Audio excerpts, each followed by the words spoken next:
everyone and welcome back to my channel. I am Vinita Soni, your chemistry educator. Students, आज के इस particular video में हम Claisen ester condensation, जो कि एक बहुत ही इंपॉर्टेंट नेम रिएक्शन है, उस पर डिस्कशन करने जा रहे हैं। ये रिएक्शन एग्जाम के पॉइंट ऑफ व्यू से भी काफी ज्यादा इंपॉर्टेंट है। प्रीवियस ईयर में काफी क्वेश्चंस आपको इस रिएक्शन से देखने को मिलेंगे। तो लेट्स सी कि क्लेजन एस्टर कंडेंसेशन रिएक्शन क्या होती है। तो स्टूडेंट्स, शुरुआत करते हैं एकदम बेसिक से, ताकि जिन भी स्टूडेंट्स को नेम रिएक्शन पढ़ने में अगर थोड़ी सी प्रॉब्लम होती है तो वो उनके सारे कंफ्यूजन इस रिएक्शन को देखने के बाद में दूर हो जाएंगे। एज यू नो जनरली कि कोई भी केमिकल रिएक्शन होती है तो शुरुआत होती है रिएक्टेंट से। सबसे पहले क्या होता है कि किसी भी केमिकल रिएक्शन में रिएक्टेंट रिएक्शन करके प्रोडक्ट का फॉर्मेशन करवाता है। अब रिएक्टेंट डायरेक्ट तो रिएक्शन करके प्रोडक्ट का फॉर्मेशन नहीं कर सकता, इस रिएक्टेंट के साथ रिएक्ट करने के लिए भी कोई चाहिए, और वो ग्रुप होता है रिएजेंट। सो ओवरऑल हम ये कह सकते हैं कि कोई भी रिएक्शन कब प्रोसीड होगी, जब कोई रिएक्टेंट किसी रिएजेंट के साथ रिएक्शन करेगा और प्रोडक्ट का फॉर्मेशन कर लेगा। अब देखते हैं कि क्लेजन एस्टर कंडेंसेशन में रिएक्टेंट क्या होगा, रिएजेंट क्या होगा और प्रोडक्ट क्या होगा। इतना देखने के बाद में हमें आधी रिएक्शन तो यहीं पे समझ में आ जाएगी। जैसा कि आपको नाम से पता चल रहा है कि यहाँ पर किसका कंडेंसेशन होगा, एस्टर का। कंडेंसेशन का मतलब होता है दो ग्रुप्स का आपस में जुड़ जाना। यहाँ पर एस्टर का कंडेंसेशन हो रहा है, दैट मींस यहाँ पर रिएक्टेंट क्या लिया जाएगा, एस्टर। और एस्टर के कितने मोल लिए जाएंगे, 2 मोल। जब दो एस्टर आपस में जुड़ेंगे तभी हम उस रिएक्शन को एस्टर कंडेंसेशन कहेंगे। एस्टर क्या होते हैं, RC डबल बॉन्ड OR। इस ग्रुप को हम एस्टर ग्रुप कहते हैं, जहां पर R क्या है, एल्काइल ग्रुप। और एल्काइल ग्रुप का मतलब होता है यहाँ पर नंबर ऑफ कार्बन। यहाँ पर 1 कार्बन भी हो सकता है, यानी मिथाइल 2 कार्बन भी हो सकता है, फॉर एग्जांपल इथाइल, या फिर 2 से ज्यादा कार्बन भी हो सकते हैं। ओवरऑल इस पूरे ग्रुप को हम एस्टर ग्रुप कहते हैं। यहाँ पर रिएजेंट के रूप में सोडियम इथोक्साइड को यूज में लिया जाता है। सोडियम इथोक्साइड में सोडियम पर पॉजिटिव चार्ज होता है, इथोक्साइड यानी OET पर माइनस चार्ज होता है। यहाँ पर ये जो OET माइनस, जिसे हम इथोक्साइड आयन कह रहे हैं, यह एक बेस की तरह इस रिएक्शन में काम करता है। स्टूडेंट्स, रिएजेंट क्या क्या हो सकते हैं, कोई इलेक्ट्रोफाइल हो सकता है, कोई न्यूक्लियोफाइल हो सकता है, या फिर कोई बेस हो सकता है। डिपेंड करता है कि रिएक्शन कैसी हो रही है। रिएक्टेंट एस्टर लेंगे कितने, 2। जब 2 एस्टर होंगे तभी वो कंडेंस हो पाएंगे।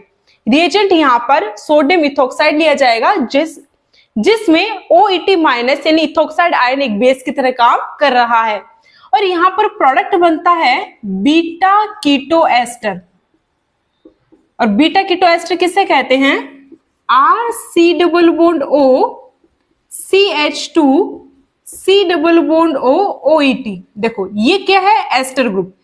C double bond O OET। ET का मतलब क्या होता है, ET का मतलब होता है इथाइल। शॉर्ट में इथाइल को ET लिखा जाता है। और इथाइल क्या होता है, जिन स्टूडेंट्स को नहीं पता वो यहाँ पर देखिए, इथाइल का मतलब होता है 2 कार्बन यानी CH3 CH2। इस ग्रुप को हम इथाइल कहते हैं, शॉर्ट में इसे ET लिखा जाता है। तो ये एस्टर की ये रही अल्फा पोजीशन, ये रही बीटा पोजीशन। एस्टर के बीटा पोजीशन पे एक कीटोन ग्रुप जुड़ा हुआ है। कीटोन मतलब जब C डबल बॉन्ड O यानी कार्बोनिल के दोनों तरफ ही कोई कार्बन प्रेजेंट होते हैं तो ऐसे ग्रुप को हम कीटोन ग्रुप कहते हैं। बिकॉज यहाँ पर एस्टर की बीटा पोजीशन पे कीटोन ग्रुप है तो इसको हम बोलेंगे beta keto ester. Overall students, हम क्या कह सकते हैं कि जब भी 2 एस्टर इथोक्साइड बेस की प्रेजेंस में आपस में कंडेंस होते हैं, आपस में रिएक्शन करते हैं, तो बीटा कीटो एस्टर का फॉर्मेशन करते हैं। इसी रिएक्शन को हम क्लेजन एस्टर कंडेंसेशन रिएक्शन कहते हैं। ये तो हमने देख ली इसकी बेसिक चीजें। स्टूडेंट्स, अब हम देखते हैं इस रिएक्शन की प्रॉपर मैकेनिज्म बहुत ही सिंपल तरीके से। हमने यहाँ पर एग्जांपल लिया है इथाइल एसीटेट का।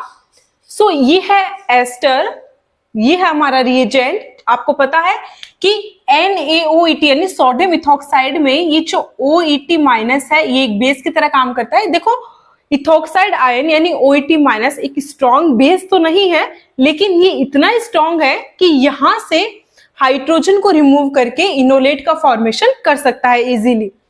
तो सबसे पहले स्टेप में क्या होगा, देखो यहां पर कुछ नहीं, इसका मतलब यहां पर हम क्या लिखेंगे CH3, ठीक है ना।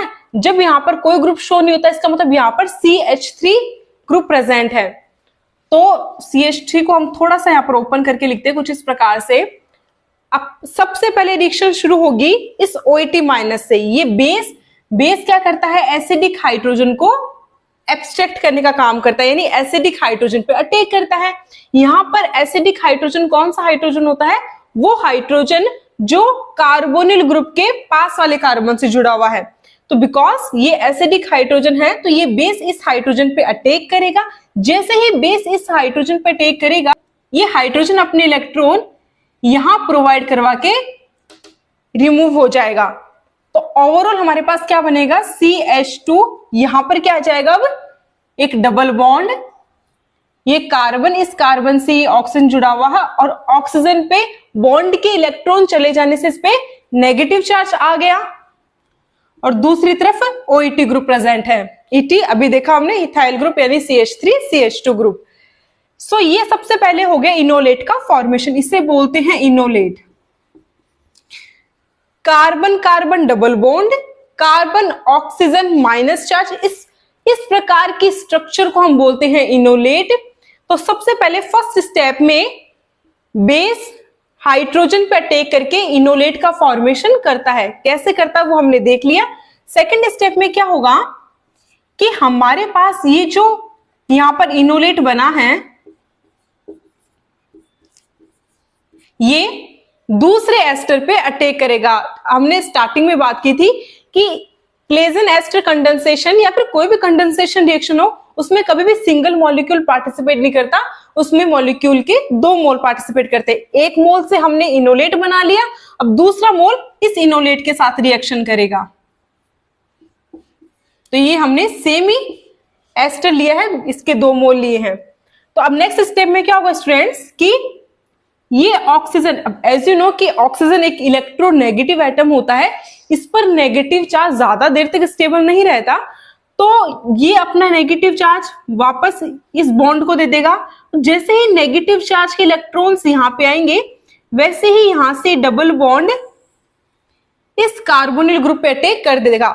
डबल बॉन्ड एक न्यूक्लियोफाइल की तरह काम करता है और कार्बोनिल ग्रुप का ये जो कार्बन है ये एक इलेक्ट्रोफाइल की तरह काम करता है। तो जब एक तरफ न्यूक्लियोफाइल हो एक तरफ इलेक्ट्रोफाइल हो, उस कंडीशन में न्यूक्लियोफाइल इलेक्ट्रोफाइल पे अटैक कर देता है। तो जैसे ही डबल बॉन्ड ने इस कार्बोनिल कार्बन पे अटैक किया, बॉन्ड के इलेक्ट्रॉन ऑक्सीजन पे शिफ्ट हो गए। सो अब जैसा आपको दिख रहा है आपको एग्जैक्टली वैसा ही लिखना है। ये CH3 ग्रुप, ये कार्बन, इस कार्बन से ऑक्सीजन जुड़ा हुआ और ऑक्सीजन पे आ गया नेगेटिव चार्ज। ये इस कार्बन से जुड़ा हुआ OET ग्रुप। अब इस कार्बन से एक नया कार्बन कौन सा जुड़ गया, ये वाला। सो ये रहा CH2 ग्रुप, ये जो कि इस कार्बन से जुड़ा है। इस CH2 ग्रुप से ये C double bond O group जुड़ा हुआ और नेक्स्ट OET। सो इस प्रकार से जब एक इनोलेट और एक एस्टर ने आपस में रिएक्शन की तो कुछ इस प्रकार से एक कंपाउंड का फॉर्मेशन हो गया। अब नेक्स्ट स्टेप में जैसे कि आप देख सकते हैं कि यहां पर ये तो जस्ट एक इंटरमीडिएट टाइप में बन गया, स्टेबल नहीं है। रीजन क्या है, क्योंकि ऑक्सीजन पे नेगेटिव चार्ज है और इसके अलावा OET इथोक्साइड एक लिविंग ग्रुप की तरह भी काम करता है। तो लिविंग ग्रुप अगर किसी कंपाउंड में प्रेजेंट है ना, तो वहां पर रहना नहीं चाहता, वो उस ग्रुप से निकलना चाहता है, उस कंपाउंड से रिमूव होना चाहता है। सो नेक्स्ट स्टेप में क्या होगा स्टूडेंट्स कि ये ऑक्सीजन अपने इलेक्ट्रॉन यहां पर बॉन्ड को देगा। जैसे ही नेगेटिव चार्ज वाले इलेक्ट्रॉन्स इस बॉन्ड को मिलेंगे, यहां से ये OET लिविंग ग्रुप है, इजीली बाहर रिमूव हो जाएगा। तो ये हमारे पास बन जाएगा कुछ इस प्रकार से compound CH3 C double bond O, ये CH2 ग्रुप, ये further C double bond O group और ये OET।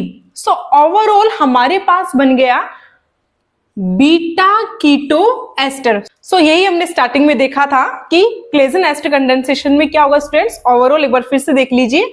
सबसे पहले 1 मोल एस्टर बेस के साथ रिएक्शन करके इनोलेट बनाएगा। नेक्स्ट स्टेप में ये इनोलेट उसी एस्टर के दूसरे मॉलिक्यूल के साथ रिएक्शन करके बीटा कीटो एस्टर का फॉर्मेशन कर लेगा और इस रिएक्शन में यहाँ से OET एक लिविंग ग्रुप होने की वजह से इजिली बाहर निकल जाएगा। तो इस रिएक्शन को ही हम क्लेजन एस्टर कंडेंसेशन रिएक्शन कहते हैं। जिस प्रकार से हम एल्डोल रिएक्शन पढ़ते हैं ठीक उसी प्रकार से क्लेजन एस्टर कंडेंसेशन रिएक्शन होती है। फर्क क्या है कि एल्डोल रिएक्शन में हम दो एल्डिहाइड या फिर दो कीटोन की रिएक्शन बेस की प्रेजेंस में करवाते हैं, जबकि एस्टर कंडेंसेशन में हम दो एस्टर मॉलिक्यूल की बेस के प्रेजेंस में रिएक्शन करवा के बीटा कीटो एस्टर का फॉर्मेशन करते हैं। तो ये थी आज की हमारी रिएक्शन। आई होप कि रिएक्शन आपको अच्छे समझ में आ गई होगी। ऐसे और वीडियोस देखने के लिए हमारे इस चैनल को फॉलो कीजिए। So thanks for watching my video. Thank you so much.